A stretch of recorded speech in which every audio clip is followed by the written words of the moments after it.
السلام عليكم ورحمة الله وبركاته. بسم الله والحمد لله والصلاة والسلام على رسول الله صلى الله عليه وسلم. الحمد لله كما ينبغي لجلال وجهه وعظيم سلطانه. Bienvenue, très chers frères et sœurs en la foi. On remercie Allah subhanahu wa ta'ala pour ses grâces. Nous faisons des prières ainsi que des salutations sur le prophète Mohammed, alayhi salatu wassalam, sa famille, ses compagnons et tous ceux qui suivront leurs traces jusqu'au jour de la résurrection. Aujourd'hui, nous continuons avec l'explication des conditions de la ilaha illallah. Dans le cadre de notre série explication de la parole de l'unicité la ilaha illallah, nous basons sur le livre de Cheikh Mohammed Saïd Al-Raslan qu'Allah le préserve. On a vu la première condition qui était la science. Et là on a dit que le musulman ne doit pas ignorer cette science-là. Donc on a dit que le musulman il ne doit pas ignorer la science de la ilaha illallah. Ce qu'elle implique, tout musulman a le devoir de savoir cela. Et après, on a vu la deuxième condition qui était la certitude, qui est le contraire du doute. Et quand tu prononces cette parole, tu ne dois pas avoir un doute dans ton cœur sur ses implications. En ce sens, Allah subhanahu wa ta'ala nous dit dans ce Coran, il dit ceux qui ont cru et qui n'ont pas eu de doute. Voilà, ils n'ont pas eu de doute. Donc quand tu dis la ilaha illallah, il ne faut pas douter. Il ne faut pas douter de ce qu'elle implique. Elle renvoie à l'adoration d'Allah unique qui mérite l'adoration. Et tous ceux qui adorent en dehors subhanahu wa ta'ala, tu ne dois pas avoir de doute là-dessus. Est-ce que ces choses méritent l'adoration? Elles ne méritent pas l'adoration. Donc tu dois avoir cette ferme conviction dans ton fort intérieur. Ça, c'était la deuxième condition. Aujourd'hui, la troisième condition, c'est ce qu'on va voir, qui est al-qaboul, qui est l'acceptation. Qu'est-ce qu'on attend par acceptation? Le cheikh il dit Ashartu al-thalith, al-qaboul. Al-qaboul limaktadathu hadhihi al-kalima biqalbihi wa lisani. Le cheikh il dit, quand on dit acceptation, c'est le fait d'accepter tout ce qui implique cette parole par son cœur et ce qui passe à la langue. Comme on a dit, là, c'est une parole d'abord qui est motivée par une conviction interne et qui va s'exprimer par l'attestation, par la parole. Donc, dans ton fort intérieur, tu dois accepter cette parole-là et tu dois accepter toutes ses implications dans ton cœur et par ta langue en l'affirmant. Qabulan yunafi ar-rad. Une acceptation qui s'oppose à tout ce qui peut venir annuler cette acceptation. Une acceptation qui rejette toute contradiction ou toute réplique. Quand tu acceptes la ilaha illallah, tout ce qui peut venir mélanger cette acceptation-là, tu dois rejeter tout. Il dit Allah Ta'ala, il dit Allah subhanahu wa ta'ala, il dit, parlant des associateurs, il dit innahum kanu idha qila lahum la ilaha illallah yastakbirun wa yaquluna a inna latariqu alihatina li sha'irin majnun. Il dit quand il était dit aux associateurs attester la ilaha illallah, il disait quoi? Il disait allons-nous délaisser toutes nos divinités pour un poète fou? Ça c'est la sourate Saf, verset 35 à 36. À travers ce verset, Allah subhanahu wa ta'ala, il nous informe le comportement des polythéistes. lorsque les messagers ainsi que les prophètes d'Allah subhanahu wa ta'ala étaient envoyés vers eux. Ils s'enflaient d'orgueil. Ils refusaient d'accepter cette parole-là.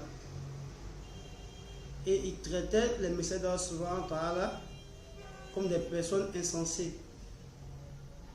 Et ils considéraient la parole d'Allah subhanahu wa ta'ala comme un amusement, un divertissement, comme une poésie. Donc le cheikh va nous montrer maintenant pourquoi est-ce que Allah subhanahu wa ta'ala a châtié ces personnes qui tenaient ce genre de propos et qui avaient ce genre de comportement. Il dit فَجَعَلَ اللَّهُ تَعَالَى عِلَّةَ تَعْذِيبِهِمْ وَسَبَبَهُ اسْتِكْبَارَهُمْ عَنْ قَوْلِ لَا إِلَهَ إِلَّا اللَّهِ. Il dit la cause pour laquelle Allah subhanahu wa ta'ala a châtié ces personnes, ces polythéistes-là, est le fait qu'ils ont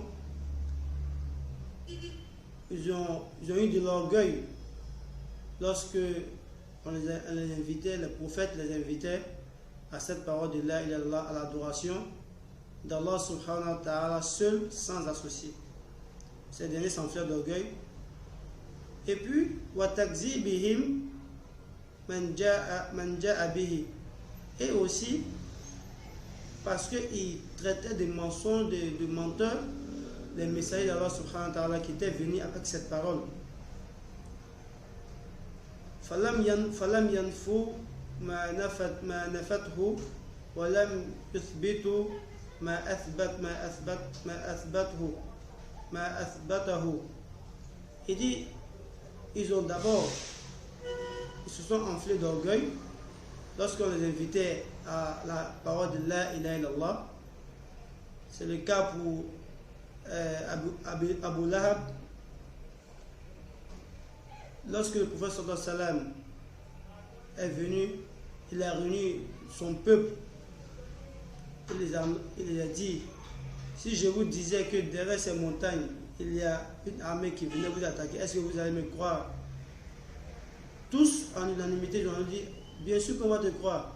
Tu es digne de confiance. Hein? Depuis ton bas âge, on n'a pas eu d'informations qui peuvent vraiment salir ton image. Tout ça, ils ont commencé à le qualifier. Il dit, Qulu la ilaha illallah. Il dit, dites la ilaha illallah et vous aurez le succès. Dites qu'il y a des divinités qui méritent l'adoration, c'est Allah subhanahu wa ta'ala. Je suis le messager d'Allah subhanahu wa ta'ala. Répondez à l'appel d'Allah subhanahu wa ta'ala. Mais ils sont restés tous quelques instants sans parole. J'étais étonné. C'est quelque chose de nouveau pour eux. Mais son oncle, Abu Lahab, il s'est enflé d'orgueil. Qu'est-ce qu'il a dit? Il dit Tabban laka ya Muhammad. Il dit que tu sois maudit, ô Muhammad. Donc le Rasul sallam l'a appelé son peuple à la ilaha illallah. Et la réaction de Abu Lahab était quoi? De le dénigrer, de le maudire, parce qu'il a appelé à cette parole. Et les conséquences, nous les savons à travers la surah Tabbat yada Abi Lahab wa tab.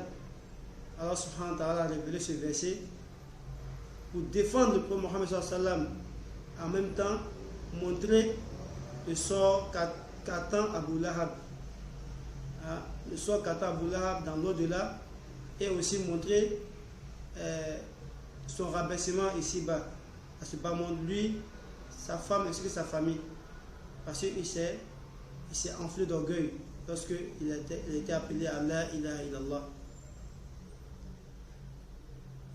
Et il a traité de fou, de menteur, de prophète Mohammed sallallahu alayhi wa sallam. Donc, Allah subhanahu wa ta'ala a châtié.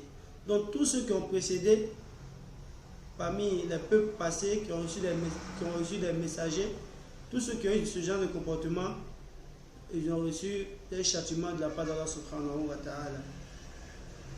Donc, le cheikh dit la cause de leur châtiment est qu'ils ont eu de l'orgueil face à cette parole-là. Ils ont traité la parole d'Allah subhanahu wa ta'ala de quelque chose d'amusement, de poésie, et ils ont traité les messages d'Allah subhanahu wa ta'ala de fous, de menteurs. C'est ces trois-là qui ont été la cause de leur châtiment. Et aussi, puisqu'ils n'ont pas reconnu la ilaha illallah, donc ils n'ont pas affirmé ce que cette parole-là nous demandait d'affirmer, tel que l'adoration d'Allah subhanahu wa ta'ala unique, et ils n'ont pas rejeté tout ce que cette parole nous demandait de rejeter, tel que l'adoration d'autres qu'Allah subhanahu wa ta'ala, parmi les hommes, les djinns, parmi les objets, et parmi quoi comme ça, les animaux et les créatures d'une manière générale. Donc, Cheikh continue pour dire, il dit bal qalu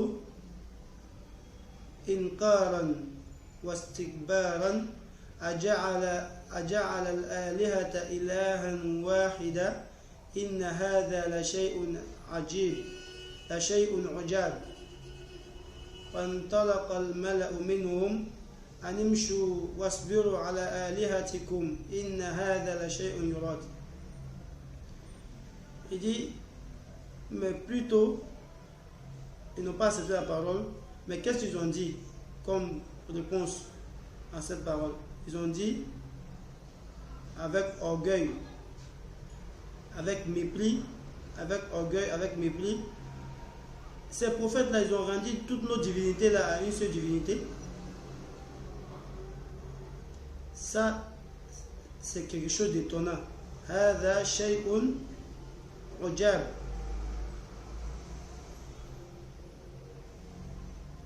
وانطلق الملأ منهم أن امشوا واصبروا على آلهتكم إن هذا لشيء يراد. Et parmi ces peuples, il y a des notables ou des personnes de haut rang qui les encourageaient à rester sur leur voie. À rester sur leur voie. Et il disait que le fait de délaisser votre voie là, c'est le but même de cette parole-là, le fait de délaisser le polythéisme, le fait de délaisser l'adoration des statues, des idoles, des personnes, des choses, des rivières, des pierres, il dit c'est le but de cet appel-là. Est-ce que vous allez laisser la voix de vos ancêtres pour un enfant qui vient de naître ou pour un poète qui est fou? Donc il y a toutes les personnes qui les motivaient à rester sur leur position.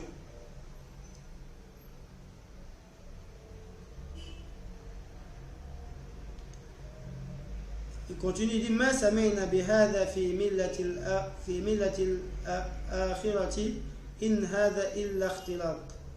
Il dit on n'a pas entendu ça, ce message que ces prophètes sont venus avec là, on n'a jamais entendu ça dans les peuples, la génération passée. On n'a jamais entendu ça dans la génération passée. Donc ils s'incitaient, ils se motivaient à rester sur la voie de leurs ancêtres qui étaient le polythéisme, alors que les messagers les appelaient à la religion réelle de l'humanité, à la religion de notre père Adam, passant par Nuh jusqu'à Mohammed sallallahu alayhi wa sallam, qui est l'adoration d'un Dieu unique.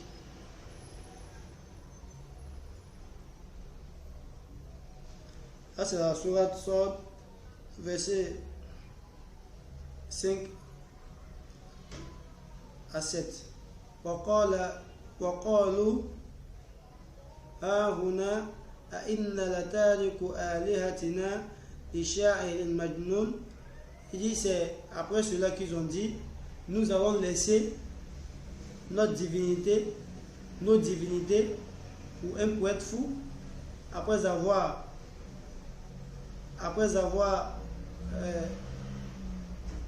renié ou rejeté, après avoir traité la parole, l'appel à cette parole-là, il est d'Allah, d'une chose détonnante, après s'être réconforté, s'être motivé à rester sur la voie des ancêtres qui était le polythéisme, le shirk, ils ont dit quoi maintenant? Il dit on va laisser nos divinités là pour être fous. Surat As-Saffat, verset 36. Après avoir dit tout ce qu'ils ont dit, comme dénigrement, comme réconfort pour laisser dans le polythéisme, et après avoir traité les prophètes, les messagers de fous, Allah subhanahu wa ta'ala les a répondu à travers son prophète. Il dit quoi? Il dit Balja bil haqqi wa sadaqal mursalun. Balja bil haqqi wa sadaqal mursalun. Allah subhanahu wa ta'ala dit à travers son prophète, le prophète sallam, il dit quoi? Il dit c'est le prophète est venu avec la vérité. Et les prophètes avant lui, ils étaient aussi sur la vérité. Et tu vois. Donc ce que vous adorez là, ça c'est le faux.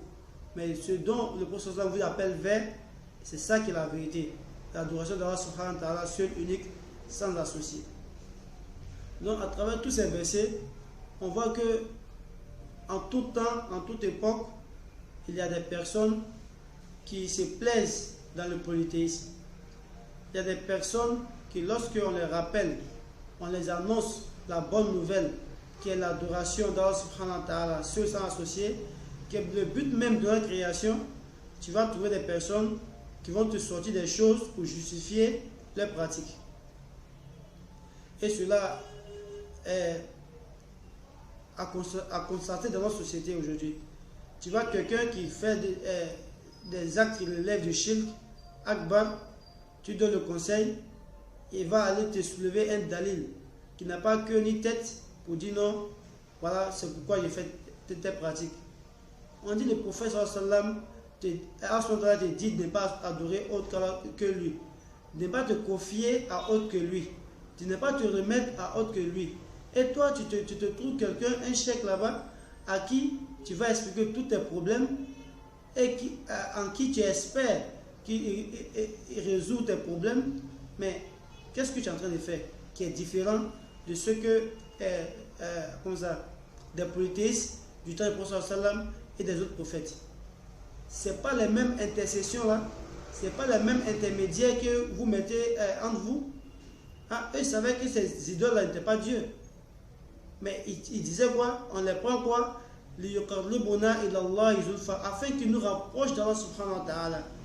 Mais toi, en venant avec ce chèque, qu'est-ce que tu fais? Mais quand tu parles à ces personnes, ils vont te dire toutes sortes de choses. Et on a dit en même temps que Allah subhanahu wa ta'ala a agi envers ces personnes en les châtiant pour les propos qu'ils tenaient, pour les propos blasphématoires, pour les propos de dénigrement vis-à-vis de cette parole-là qui s'apprête. Quand le châtiment va venir aussi, il ne faudrait pas que cela l'étonne. Parce que Allah il n'accepte pas qu'on associe quoi que ce soit. Il n'accepte pas qu'on associe quoi que ce soit. Donc le musulman, il doit veiller à sa pratique. Il doit veiller sur sa foi à tout temps, à tout moment. Quand tu dois poser une action, quand cela relève de l'adoration, il faut t'assurer que vraiment tu as une preuve concrète qui vient du Coran, qui vient de la Sunna, avant de faire cette adoration. Si tu n'as pas de preuve, il faut t'arrêter. Des personnes aujourd'hui, ils vont chercher la baraka auprès des rivières. Et auprès des rivières, quelque chose même, ils ne savent pas que tu es là. Tu vas prendre la baraka auprès de ces rivières. Un soi-disant saint qui est mort, même s'il était saint, il est de sa tombe, il ne te voit même pas. Au contraire, c'est toi-même tu peux faire des doigts pour lui. Tu vas prendre un peu de sable de sa tombe, tu fais ça comme un peu là, comment, quelque chose qu'on peut gratter pour se mettre ça sur le corps. Et toi, tu fais ça comme ce genre de truc. Ça va avec toi, tu utilises, ça finit, tu fais des voyages pour aller en chercher, pour venir. Qu'est-ce que tu fais que les autres n'ont pas fait parmi les polythéistes? Et puis eux-mêmes encore sont mieux que toi parce qu'eux ont refusé même d'accepter la ilaha illallah. Mais toi, tu dis, tu as accepté la ilaha illallah, et puis tu fais ce genre de pratique. De vous deux, qui est conscient de son état? Eux, ils savaient ce qu'impliquait la ilaha illallah, c'est pourquoi ils ont refusé. Mais toi, tu ne sais pas, tu es ignorant de ce qu'implique la ilaha illallah, donc tu as prononcé par ignorance, et puis tu pratiques aussi la religion aussi par ignorance. C'est pas bon. Donc, revenons vraiment à l'unicité d'Allah subhanahu wa ta'ala. Faisons l'effort de préserver notre foi. Faisons l'effort d'apprendre cette religion. Quand tu connais l'islam, wallah, que tout est facile pour toi.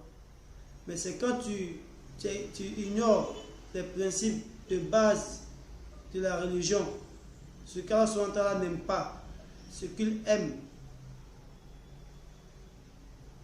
C'est quand tu ne connais pas ça que tu es dans toutes sortes de problèmes. Tu vas passer toute ta vie à chercher un sens à tout ce qui t'arrive, même si c'est quelque chose d'évident. Aujourd'hui, quelqu'un va sortir, son pied va taper caillou, il va dire non, c'est pas simple, ma journée ne serait pas bonne. Tu as quelle preuve de ça? Ou soit il sort, la première créature qu'il voit, c'est un chat noir, il va trouver un sens à ça. Et Shaitan aussi joue avec nous.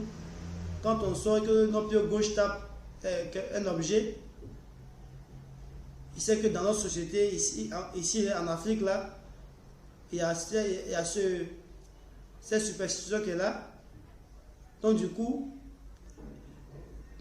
au cours de ta journée, tu vois que vraiment, il y a des petites difficultés. En même temps, tu fais un lien avec ce qui est arrivé. Tu dis, dans c'est vrai ce qu'on dit, hein. Mon pied a tapé caillou la dernière fois là. Toute ma journée, non, c'était trop bizarre.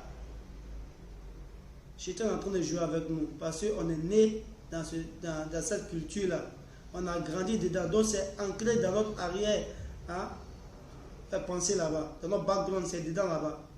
Donc dès que on est confronté à la situation nette, on fait un lien avec ça. C'est ça, on doit essayer de casser dans notre cœur.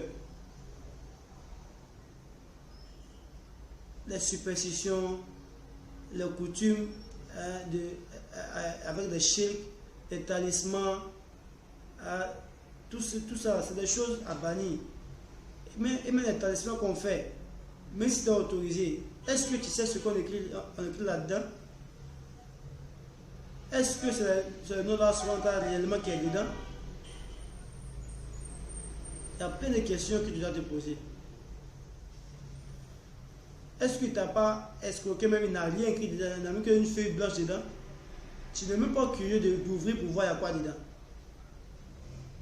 Tu vas prendre, tu mets ça autour de toi, tu donnes foi à ça. Et quand tu demandes, non, c'est que ça va faire tout. C'est que ça va faire tout, mais pourquoi tu mets ça sur toi? Quand tu te demandes ta mère, est-ce que ça va subhanahu wa ta'ala, ils ont mis comme ça, un talisman sur toi là-bas, mais qui te protégeait. Ce dernier qui te protégeait dans la matrice, hein, de la mère. Ce dernier qui nous protégeait dans la matrice, dans le ventre de notre maman. Ce dernier n'est pas capable de nous protéger, étant dans le dunya ici. C'est-à-dire, le problème, c'est qu'on est beaucoup paresseux, on n'aime pas faire des efforts. Donc, dès qu'il y a facilité quelque part, on va apprendre. On te dit Ayat al-Kursi. Quand tu dis Ayat al-Kursi, ça te protège toute la nuit. Quand tu dis matin, ça te protège toute ta journée. Tu sors de la maison, tu dis Bismillah, tu es protégé. Shaitan ne peut rien te faire. Mais on n'a pas ce courage. On n'a pas cette envie-là d'apprendre ces invocations. De faire ces invocations dans nos quotidiens. On n'a pas ça. Donc on veut la facilité. Or, tous ceux qui voulaient la facilité, ils n'ont rencontré que la perte. Car nous en préserve, qu'ils fassent de musulmans purs et sincères, qu'ils fassent que ce qui a été dit soit bénéfique pour moi ainsi que pour nos frères et soeurs, Inch'Allah Ta'ala. Car nous aide, que nous réforme, qui réforme notre société, qui fasse régresser le shirk dans nos maisons, dans nos mosquées, dans notre communauté, d'une manière générale. Et qui fasse que la communauté musulmane devienne à l'enseignement authentique de l'islam, qui est l'adoration d'Allah subhanahu wa ta'ala sans associer, et la suivi de son prophète Mohammed alayhi salam. Si c'est subhanakallah bihamdik, nashhadu an la ilaha illa anta nastaghfiruka wa natubu ilayk. Salli subhana rabbika rabbil izzati ma yasifun wa salamun ala mursalin walhamdulillahi rabbil alamin. Donc au cours suivant, Inch'Allah, on va voir la quatrième condition, qui est al-inqiyad wal-istislam lima dallat alayhi. Donc on voit la soumission à cette parole-là, la soumission aux implications de cette parole. Quand on dit soumission aux implications de cette parole, la parole-là, elle est là. Qu'est-ce que cela signifie? Ça renvoie vers quoi? Inch'Allah ta'ala, on va voir ça dans le cours précédent.